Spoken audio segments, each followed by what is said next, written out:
What do you know? In the flesh, back together in the same room once again inside the hallowed grounds of Highmark Stadium. It still feels weird to say Highmark Stadium.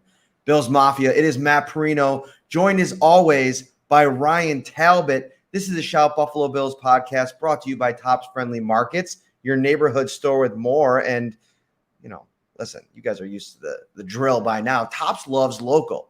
Tops is proud to partner with over 200 local growers to supply Tops with their freshest homegrown fruits and vegetables produced and picked this morning can be on your table tonight. Ryan Talbot was in the house today. It's good to see you. We got to watch practice today. It was in the stadium. It was a scrimmage. They went at it. The offense was absolutely on fire. Oh, no. We have no audio, it looks like. We might have to restart this thing. Boy. Oh, no. Let's see it here. Let me see if I can fix this here.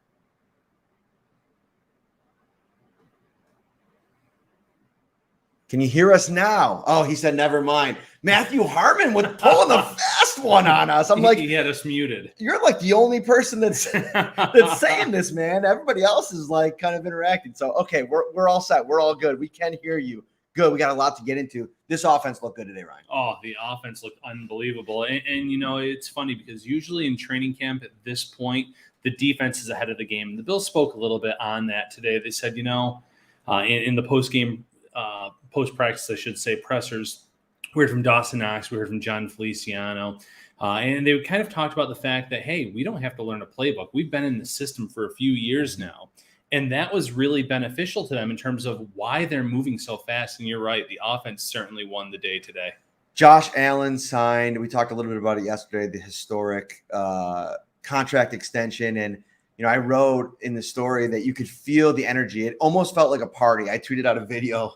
I don't know if you saw it on social media. I was driving. I don't recommend actually doing this while you're driving, but taking a video while you're driving, yes. Very dangerous. But there was a guy with just literally driving down the thruway with a Josh Allen jersey in his arm, hanging it out the window, just screaming to everybody that he could see. So yeah, we're really excited. And Ed asked, how does Ryan get a media pass? Because he is a member of the media, my friend. And so we had to get him in here. New York, upstate.com and Syracuse.com beat reporter Matt Parrino and Ryan Talbot. So let's get into Josh's day.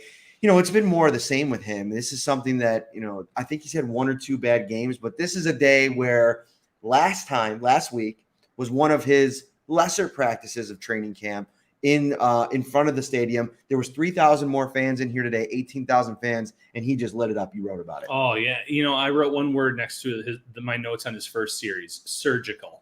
The man was throwing it wherever he wanted to, finding guys wide open. He went 4 for 4 on his opening drive. 2 passes to Stephon Diggs, who we'll talk a little bit about here in a minute. He found Gabriel Davis for one. He used his legs a little bit.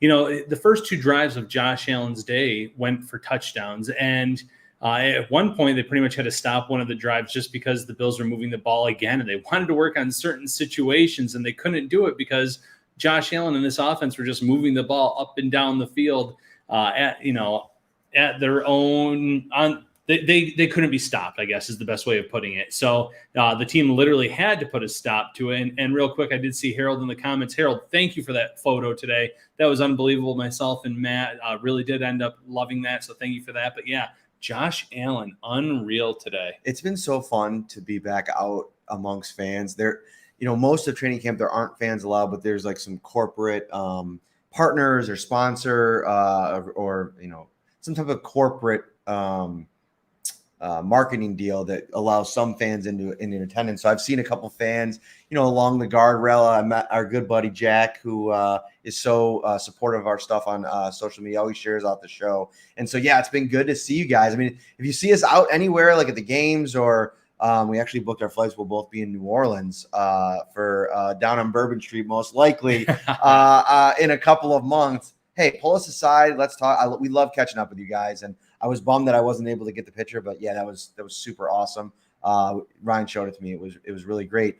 The offense today, and I want to transition into something because we talk so much about Josh Allen. It's kind of like a moot point at this stage. I mean, the guy comes out every day and he's been so good that I feel like we don't have to focus much on it. It's just an expectation.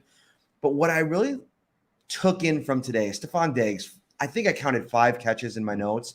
I track every play. I try to keep as much, track of the numbers as I can.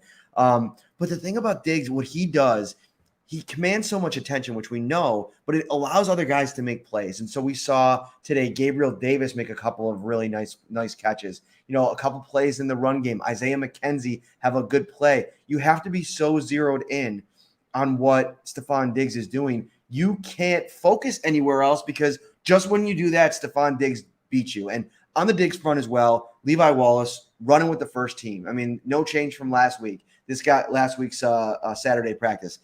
He is running with the first team. He is in the driver's seat to be that CB2, and I think that's fine. But I will say it's some of the stuff that we talked about with Levi. You saw it out on the field today. He's still working on that off coverage and the give and take that you have to have and the reaction time that you have to react when you're going up against a guy like Stephon Diggs. Now, in most situations, Tre'Davious White's going to get that assignment.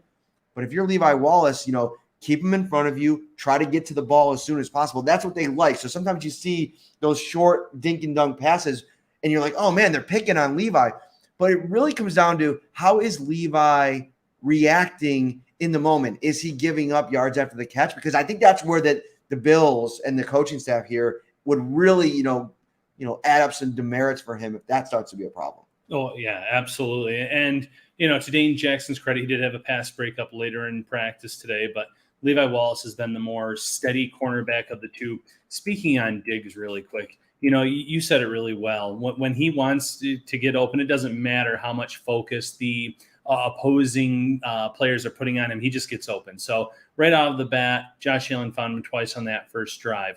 And then when they were giving him that extra attention, you're right. It was Isaiah McKenzie. It was Gabriel Davis. And it was really impressive to see how well Josh Allen moved the ball today because Cole Beasley was not there. He was there, but just not in pads. And Emmanuel Sanders was once again held out of practice. So 2 of his top 4 receivers were not out there today on the field with him. And yet his opening 2 drives went for a touchdown. His third drive probably would have resulted in another touchdown had they not just kind of put a stop to it to kind of work on a punting situation because Josh Allen simply wasn't letting them work on their punting at that point in time. Yeah, that's an interesting thing. Everybody was standing on the sidelines like, what's going on? Why did they just punt? I think they just got to get to it because, they're scoring so many points. We were talking, I think it was Thad Brown who does the CBS pregame show with me, Josh Reed and the guys. We were talking on the sidelines there, and he's like, man, how many practices or scrimmages are happening around the NFL today and at teams' training camps, and how many of the offenses are scoring like a touchdown or 2 touchdowns? And it's just like a touchdown.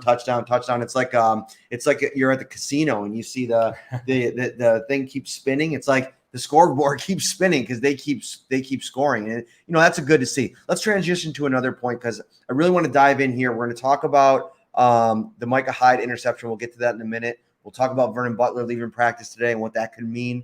Some injury updates. Emmanuel Sanders didn't practice again today. Forrest Lamp and Christian Wade. It was veteran rest day for Cole Beasley, which gave an opportunity to Isaiah McKenzie to show off his stuff, which he did. Star Lotulelei and Darrell Williams also had veteran rest days. But with Darrell Williams out and Deion Dawkins still not back from COVID, that is a big opportunity for rookie tackles Tommy Doyle and Spencer Brown. And listen, it wasn't all perfect. And if you go and read the observation story at the site right now, I hope you don't take away from it that everything was perfect. But I really wanted to focus in on the good things because I haven't seen a lot of good things from specifically Tommy Doyle, who I think has taken a little bit longer. He hasn't gotten as much time, against the elite of the elite in this training camp. But today it was like throwing a young man. Sink or swim was definitely what happened out here today. Tommy Doyle ran out here with the first team. Very first series. And, listen, there were some losses, but there was 2 plays in particular that, man, I was really impressed with him. One was against Efe Obada, where, Obada kind of ate his lunch earlier in practice, and he came back, recovered, and had a great rep with him, just completely stonewalling. Like, stonewalling Obada because of, like, the power factor. Like, they're in the pads now. They're able to really utilize all aspects of their games as rushers. that really stood out to me, that he not only did that, like the singular play, but responded from a loss. That competitive mindset. I know that's going to play in their room. And that's a really good building block. I think a week ago we were talking as we were going over all the things we want to talk about. And I'm like, man, it seems like a long shot for Tommy Doyle to make this roster. But I'll tell you right now, days like this put him directly back in the mix. The play of the day for any offensive lineman, though, Tommy Doyle against Gregory Rousseau, 5th round pick versus the team's 1st round pick. And it was just fundamentally, how you draw it up for Tommy Doyle. He took the size, he took the battle head on, dug in. Groot tried to do a little outside move or something, but I almost feel like Tommy Doyle pivoted and just threw him to the turf. He had all the momentum in the world, really used his leverage in that spot. Big play for him. And then Spencer Brown, a big play against Mario Addison, the most seasoned pass rusher out here. It was almost like he engulfed him after losing it was similar to the Doyle rep. He lost the battle early, recovered, and then just completely shut down Mario Addison's rush. Those are big time moments for these young players. Yeah. Mitch Moore said it last week. He said, getting these young guys out there in these sink or swim situations can be a good thing. Now, mind you, he was talking about the regular season, not necessarily in a scrimmage, but when they came out today, Deion Dawkins still not out there, Darrell Williams, veteran rest day, and you have 2 rookies as your bookends, as your offensive tackles. You think, boy, maybe this offense is going to stall a little bit because of the pressure that they might see. It didn't stall. They held their own. They looked like they belonged. You mentioned it specifically, how both of them held their own against veterans like F.A. Obata and Mario Addison. And Mario Addison flashed today. He had a sack. He did move Brown back a little bit on one play, but he recovered. So it was encouraging to see how both of these young offensive tackles fared. And like you said, a guy like Doyle, these are the days that he needs to say, I deserve a spot on this 53-man roster. Let me pull up the story real quick because I made it a point to Feliciano, a veteran guy, been in this league a long time, has worked with a lot of young players, a leader in the room, what his impressions of Spencer Brown and Tommy Doyle were on a day where I thought both of them had some good moments. And he said, they're both 2 really good tackles. I mess with Brandon Beane a lot, and I told him he did a great job with those 2 guys. They have the right mindset, and I try to rattle Spencer as much as I can, but he just smiles at me. I call him names and call him stupid, but he's really smart, and so is Tommy. Feliciano, always the jokester. Right now, they just have to work on trusting themselves because they are very smart. They do see what's happening before the play sometimes, but sometimes it's just taking the next step and trusting yourself and doing your technique off of what you see. And I think that's the key you have to remember about all these guys, is that every single day is not only a chance for them to take what they learn, but take that learning process to the next step and learn from the moments on the field. And listen, as we get here, I mean, one interesting thing that we haven't talked a whole lot about, depending on, we don't know what's going on with Deion Dawkins right now. He's gone. The expectation is he returns, but what was the bout with COVID like? Is he able to get back his conditioning right away? I mean, we're sitting here right now a little over a month away from the opener.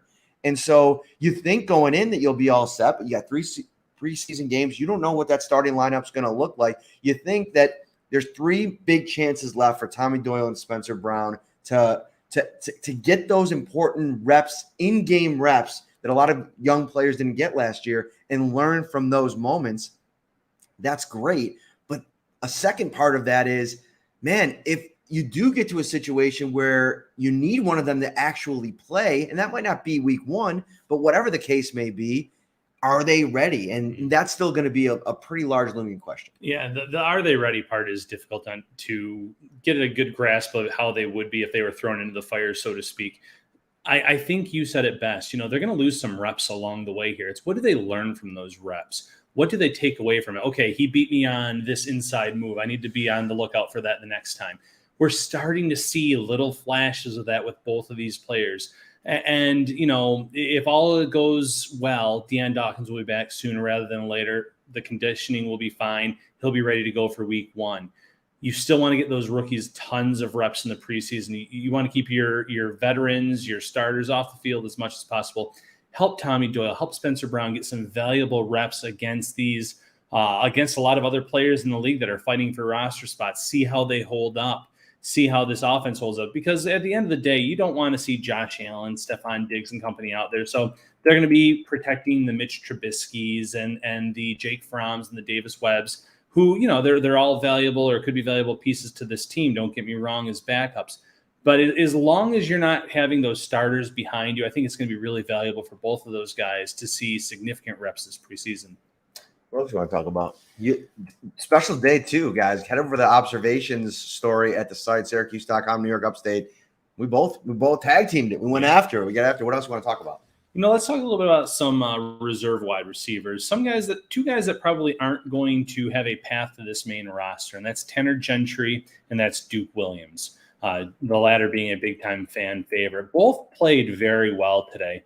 Gentry finished with about a handful of receptions. He seemed like he was Jake Fromm's favorite target on the day, and he did a good job of getting open. Some of them were shorter routes, but he could turn it upfield. Some of the times he was in the middle of the field. He was being used all over the field, and he did a really good job today.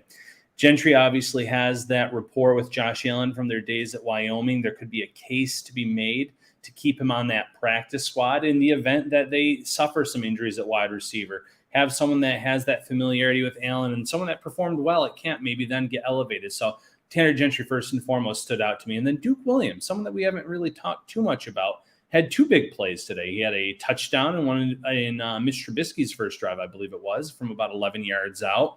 He got open near the end zone and ran it in the rest of the way. And then late in practice, about a 50-plus yard reception from Duke Williams, one of again, a beloved fan favorite that Bills fans talk about all the time. I actually had someone on Twitter this past week once again tag me and say, hey, do you think you can convert him to tight end? And it's just, Duke Williams at this point in his career, you can't just magically flip a switch and say you're a tight end now and expect it to work. We saw Logan Thomas, for instance, in Buffalo, and how long that conversion process takes to become a tight end in this league and become a good tight end at that. So it's not that easy. Duke Williams, if anything, he's going to be battling for that depth type of role here in terms of on the practice squad, maybe claiming one of those last of the 16 spots. Can he do it? I don't know, because there's Isaiah Hodgins who could be there. There's Marquez Stevenson, someone that we can talk about here in a few minutes, and some other younger guys in the mix that they might value those spots for, but Williams definitely had a big day today. Mm-hmm. Tanner Gentry is interesting because I feel like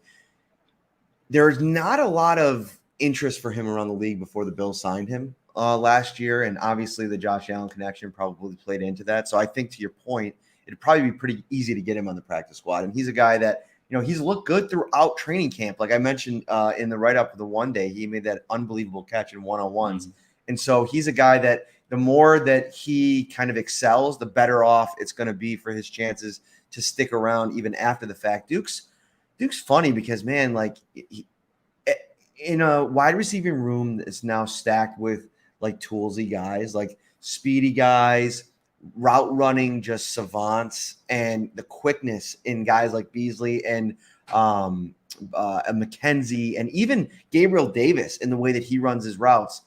You kind of forget about Duke now because, the talent level is so much better in that room, but he's such a gamer, man. Like he gets out here and when it's one-on-one and he just wants to go out there and play backyard football, he's such a dangerous player. So I just think having him around is such a unique luxury for this team.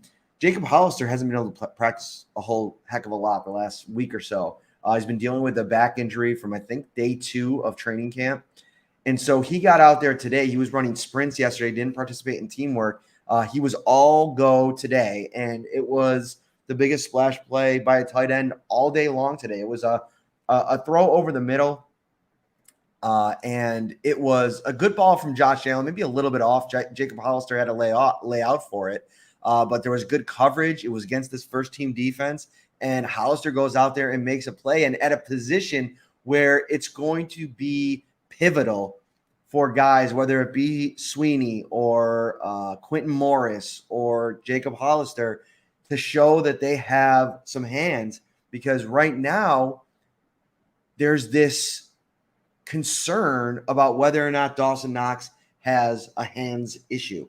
and we're seeing it pop up in training camp. And I don't want to overreact to it too much. Trust me, it was a bad drop the other day. And obviously he had that play yesterday where I thought he should have made the catch.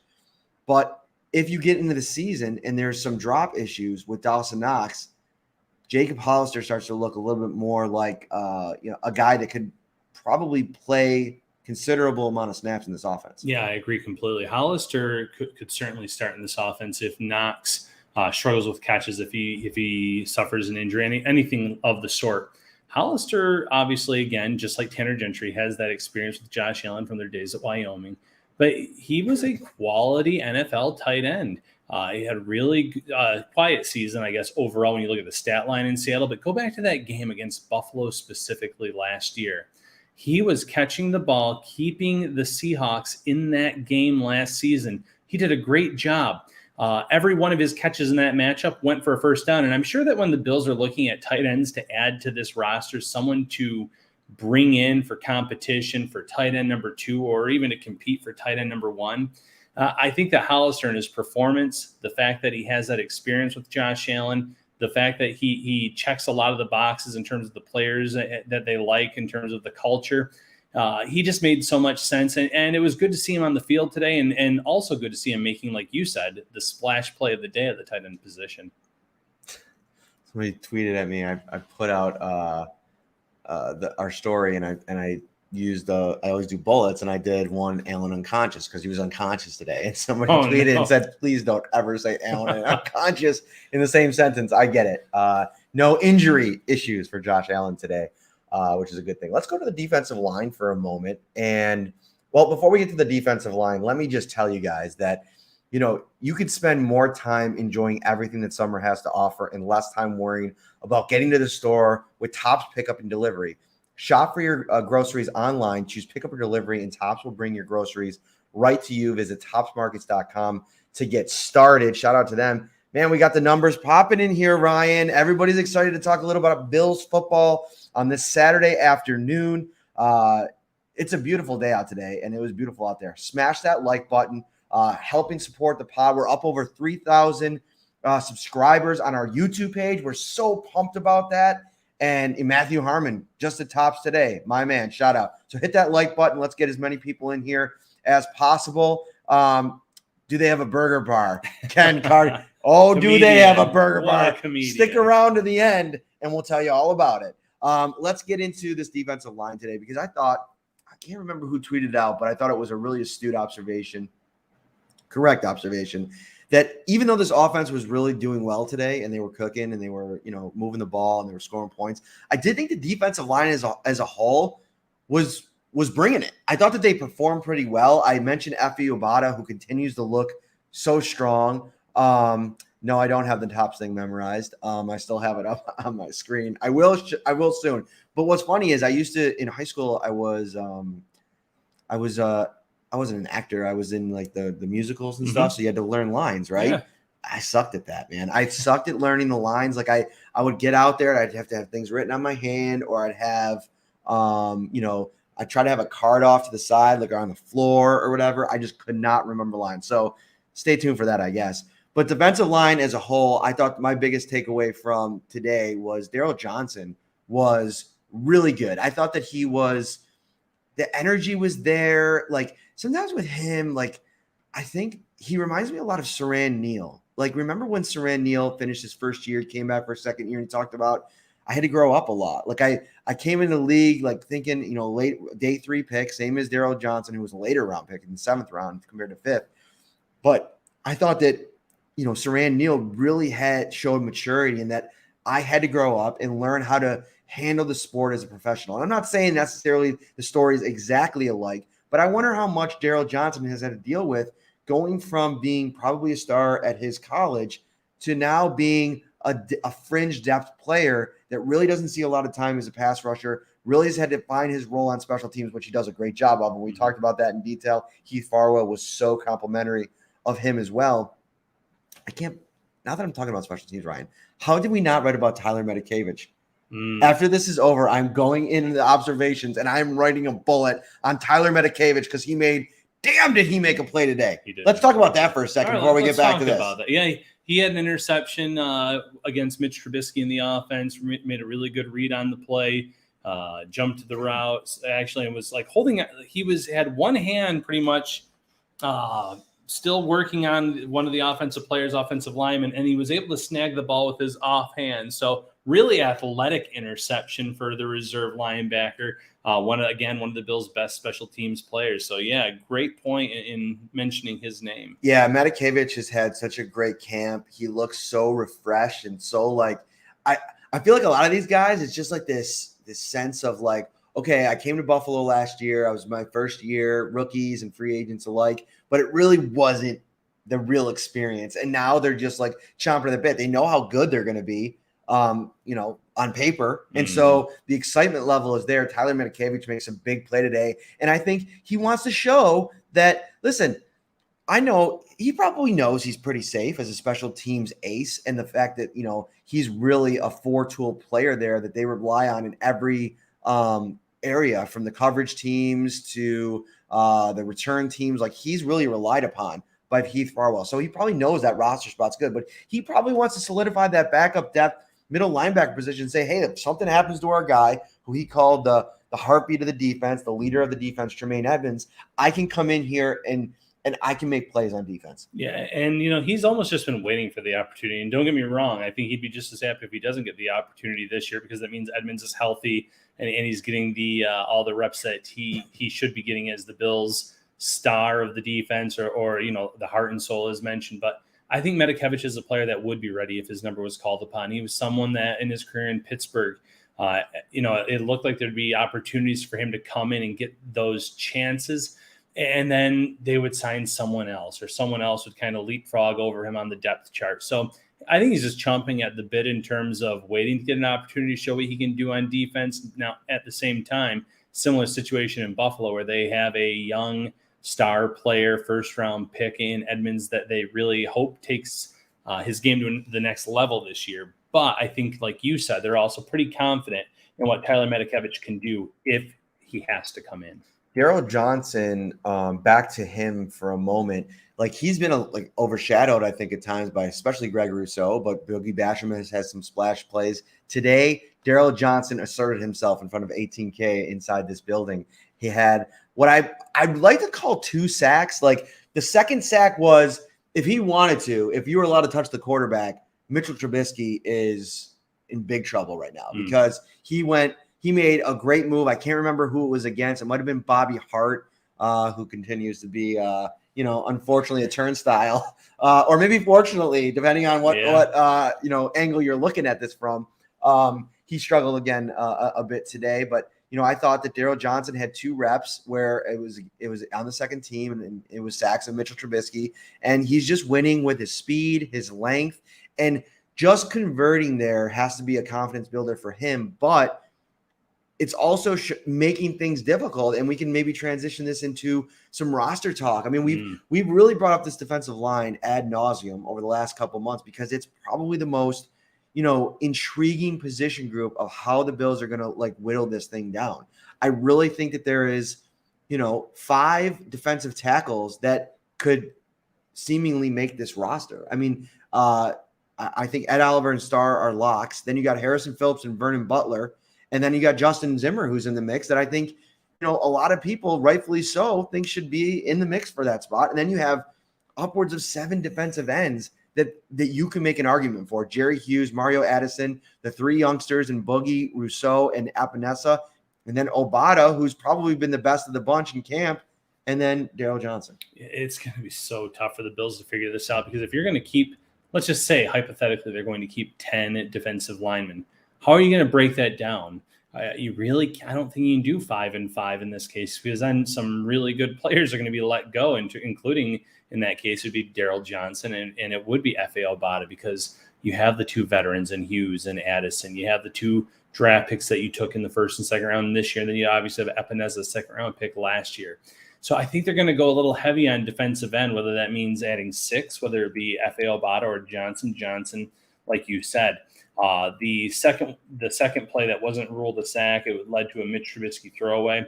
He did. He threw his hands up like he was stopping himself from going after Trubisky. So I think if he would have just put his hand on him, they would have called that a sack. It was deep in their own end of the field.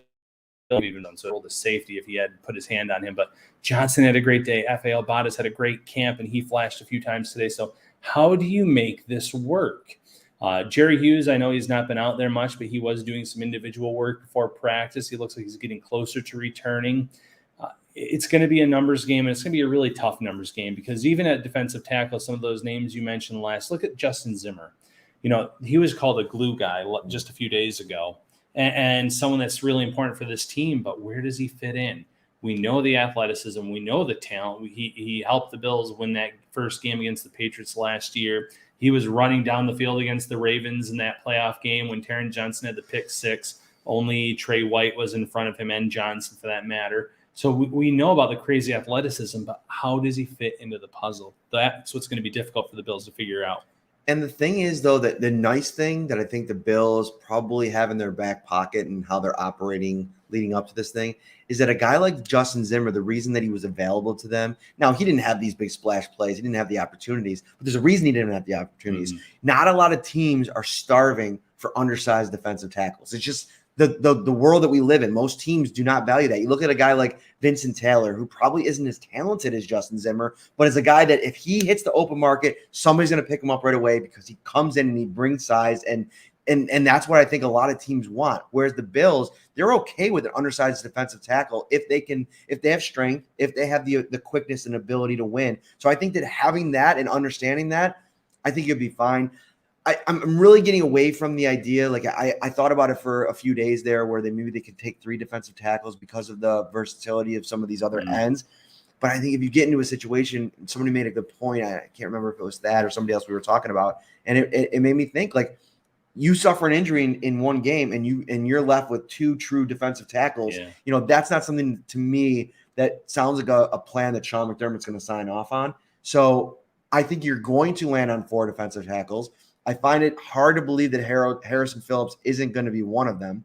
I think that Vernon Butler is probably the most in danger if he doesn't show up and have a great preseason. But at the same time, and now with the potential concussion here today, we'll see how that happens. What happens there? He came off with about 10 minutes to go. They're evaluating him for a head injury. So we'll see how that plays out. If he has to enter the concussion protocol, that could make things very interesting. The Bills can save a little bit of money. And I have this up here because I wanted to mention the fact that the updated version of SpotTrack.com shows us Mario Addison has been a guy that a lot of times people have just said, yeah, just cut him.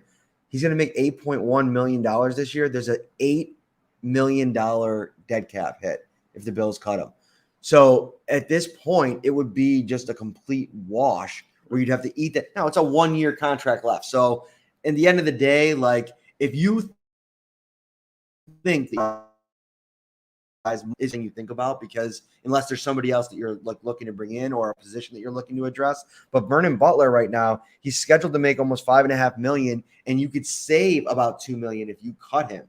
And so if you're saying I can't stomach losing Justin Zimmer, we think Harrison Phillips can be the backup one technique, then we keep Justin Zimmer and cut Vernon Butler. Yeah, and that makes sense. And like you said, it might be the last part of the decision, looking at the cap space and looking at how much they can save. But $8 million in dead cap doesn't make much sense for the Bills to part ways with Mario Addison, especially because he's trimmed down. He's showing up at camp, performing well. And he even said, last year he was a little distracted after losing a family member. His focus seems to be on it. He wants to mentor these young guys. So if that's a decision at the end of the day, it seems like Vernon Butler makes a lot more sense just because of the talent that they do have, the trust that they have in Harrison Phillips a few years removed from his injury, the trust that they have in Justin Zimmer to provide depth as well. I'm cranking here, Ryan Talbot. It feels good to be in person with you, man. I mean, I wish we could do this more often. Hopefully this season we'll get him up here for a couple games. I think we can get you up. We're doing some negotiating here live here, but I think we can get you up here for a 1:00 game, Absolutely. Get you on the road for 7:00. I think that getting you in person here, in the mix of it, you were in the what was your takeaway from that? That's a cool thing for fans to kind of think about. Like, people also ask me all the time, what's it like to cover the Bills? And I feel like if somebody were to come along with me for a day, it would be a lot like what you've experienced a couple times for the first time, being in not only the stadium and seeing it up close. You've been to training camp practices before, but then afterwards going in and sitting in a Stephon Diggs press conference and a John Fleet. What's your takeaways from that? Especially in mind, the fact that you grew up a Bills fan. Yeah, going into the press conferences after the practice, it gives you a unique opportunity to get to know the players on a more personal level, get to know what they think of their teammates. So that is a unique experience, getting to find out their thoughts on the day as well. I thought the atmosphere here today was amazing. A practice, and there was 18,000 fans in the stands. I was here nice and early. I arrived a little bit before 9 a.m., and by the time I was here, the seats by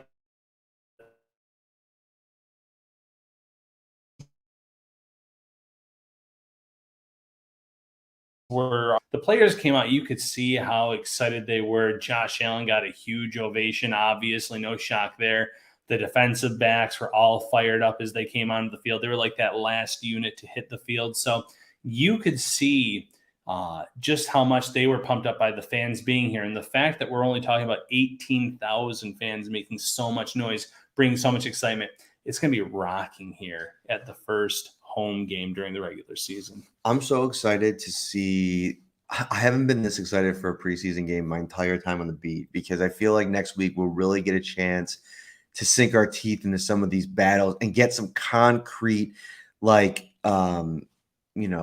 data to take back to the lab and really evaluate, start to put together our first, ideas of a 53-man roster projection. We're talking about this defensive line. I mean, today was a very interesting thing that I thought that I'm shocked seeing how far into training camp, and we were talking about out there, Tyrell Adams, Markel Lee, two really, heralded offseason moves by Brandon Beam because of the depth that it offers at linebacker.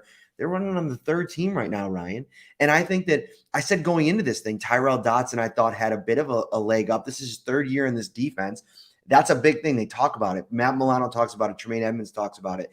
It's a complicated defense. And for guys coming in, even that have been in the league already, sometimes it's hard to pick this thing up in time. And I'm telling you right now, if you get to the end of this rope here, and we're about 3.5 weeks away from roster cutdown day, I mean, Tyrell Adams, Markel Lee, they're up against the clock here. Yeah, they need to show out in the preseason. They need to make some big plays, and they're going to get their opportunities. They might play an entire half, Matt, depending on how the Bills break this up, depending if the starters play even a series in some of these preseason games. So it's going to be really up to them to show that, listen, if you let me go, I'm going to get claimed elsewhere. I'm going to be a valuable depth piece somewhere else. So you're right. It's a little troubling to see some of these guys on the third team still at this point. Now, maybe it's a combination of the players are in ahead of them. The fact that, like you said, Dotson knows this playbook, knows the system. We were talking, again, to Feliciano today and to Dawson Knox, and they were talking about the offense in terms of why they were humming along, and they said it's because we know the playbook. But it works the same way for the defense. When the defensive players are going up against rookies, undrafted free agents, and just free agents that have been brought in this year, they have a leg up because they have the experience in the system. They know what Leslie Frazier wants. They know what Sean McDermott wants. So that could loom large when it comes to these final linebacker spots, defensive line spots. It's going to be really interesting to see how it all shakes out. Got us for a few more minutes here, Bills Mafia. Anything that you guys want us to cover, anything that you want us to talk about today, let us know.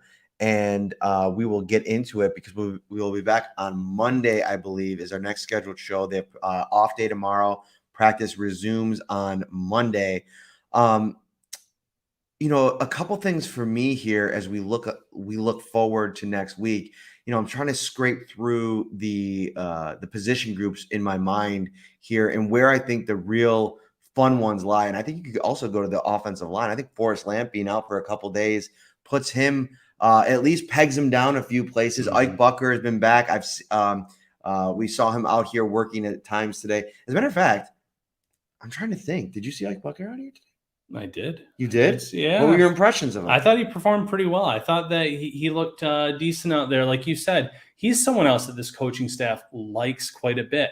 At one point early in his career, they lost him to the Kansas City Chiefs when they waived him and he was picked up. And as soon as he became available again, they brought him back. They developed him. He started a lot of games last year. So you're right. That's going to be an interesting battle. But I think that Ike Butker, the fact that he's back now from that COVID reserve list, he's going to have a good chance to kind of show, listen, maybe I don't get one of those starting jobs because we know Feliciano is performing well. We know Cody Ford has been performing well.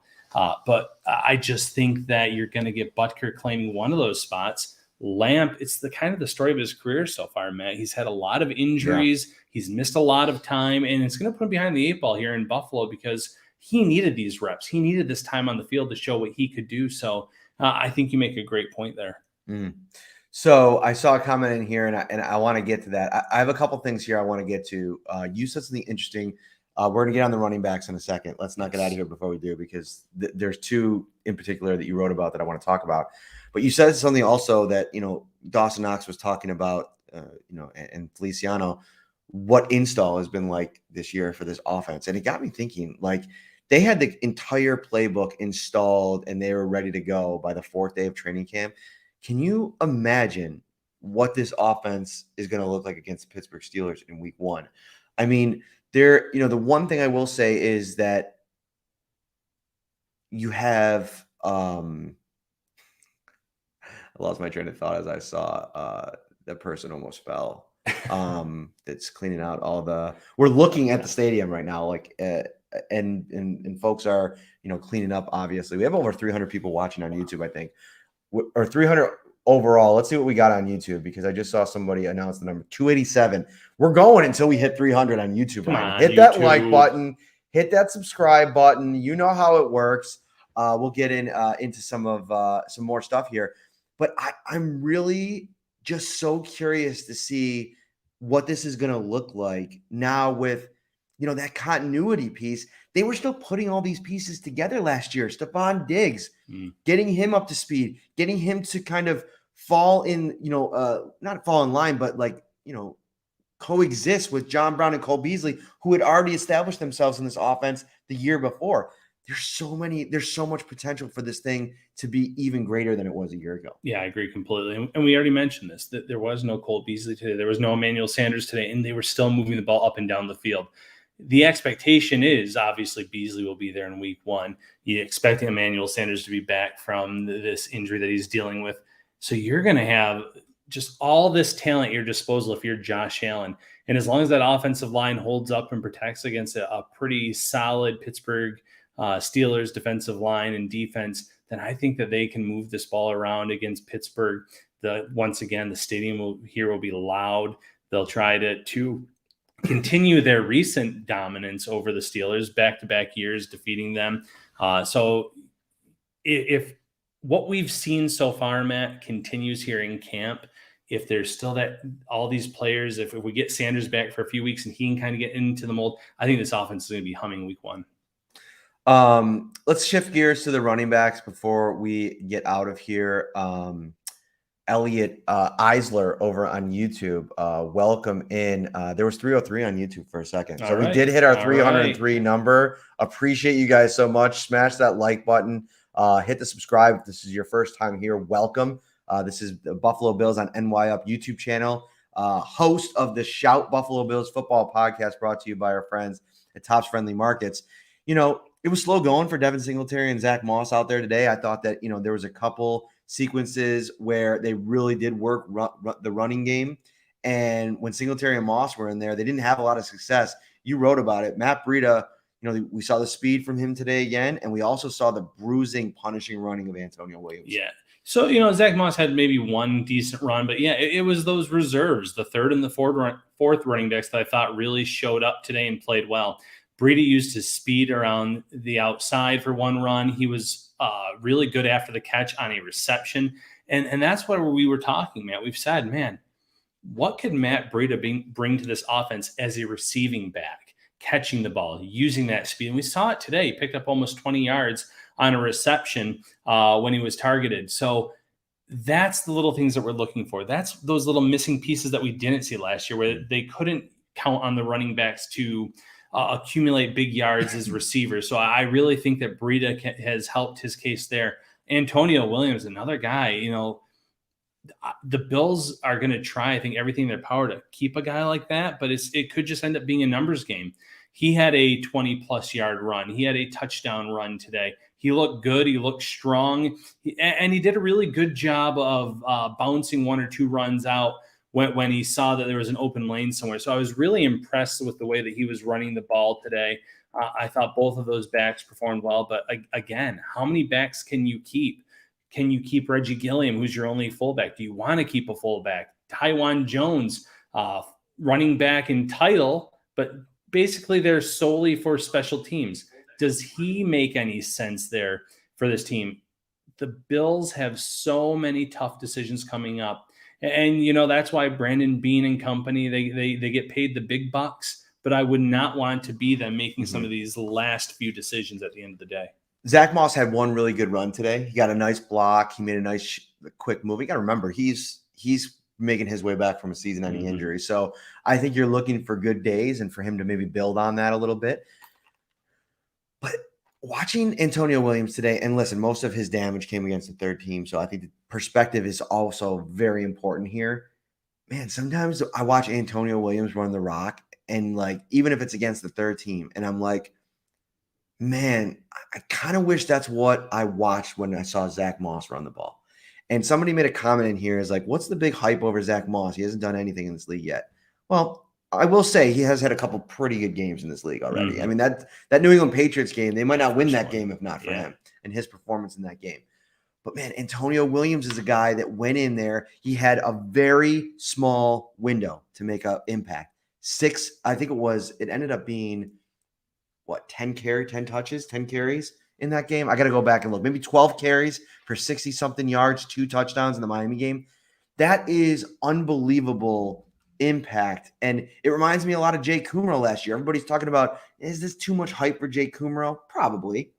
We might get to week 1 and this will just evolve in another, training camp hype train that never really had a chance to see the light of day. That has a chance to happen. But I go back to last year. He got 6 games where he was on the active roster. He played some special teams, and then he got 1 chance as a receiver, again, in the Denver game. And he only got 1 throw, 1 target, and he had a touchdown. And to me, those guys that make those kinds of impact, you want to keep those guys around because I think that they're earning something. And I think at times last year, Zach Moss did leave a little bit to be desired. We learned that he was dealing with some injuries. He had a couple different ailments going on, and then the season ender. That's tough in your rookie year. And no offseason, that's another big piece of that. But Antonio Williams didn't have that either. No, it's true. And you're right. There's something to be said about making the most of your opportunities when your name is called. Kumaro certainly did that, like you mentioned in that Denver game and in all the special teams reps that he had. And then when we're talking about Antonio Williams, people have to remember that was a must-win game for the Dolphins. And mind you, the Bills were up something. They put up 28 points, I want to say, in the first half. So they had a pretty comfortable lead in the second half. But when the Bills called off the starters, there was a window there for the Dolphins to get back in that game, but Antonio Williams did not let them. He ran the ball decisively. He caught the ball. He was scoring touchdowns. He waited for his opportunity, and he made the most of it. And like you said, there's something to that. There's something about being a gamer, someone who can step up when their number's called upon. So, again, a player that I would love to see the Bills keep on this roster if they can find a way. I think that he has a lot of potential, but at the same time, they spent 3rd-round picks on Singletary and Moss. They bring in Breida. They have Taiwan Jones. It's just going to be a tough decision at the end of the day. Wow, what a show. What a day. This was, exciting. Like I mentioned, having Ryan here and having 18,000 people in this building. I mean, we're talking about, you add up both playoff games last year, and you have to add 6,000 to get to what we saw in here today. So it feels like we're getting back to normal. It's awesome stuff. We are going to be live for you as promised every day after a training camp practice to bring you everything that we saw that you couldn't and try to give you guys a glimpse into training camp, a weird one, which is, really the most uninvolved training camp in Bills history for fans. And, it's a bummer for us. It was great to see you all today. And then before you know it here, a couple days, Ryan, we got ourselves a preseason game. We will be live after the show. I will be in Detroit, or after the game, I will be in Detroit. Ryan, will be back here at home, and we will link up and bring you all of our thoughts from that game as well. So stay tuned. And I told you a couple minutes ago, Top's Fresh Burger Bar with over 30 varieties of beef, turkey, chicken, plant-based, and gourmet blend burgers ready to grill. Top's Fresh Burger Bar has you smiling all summer long. From my man Ryan Talbot, I am Matt Parrino. We will see you on Monday, guys.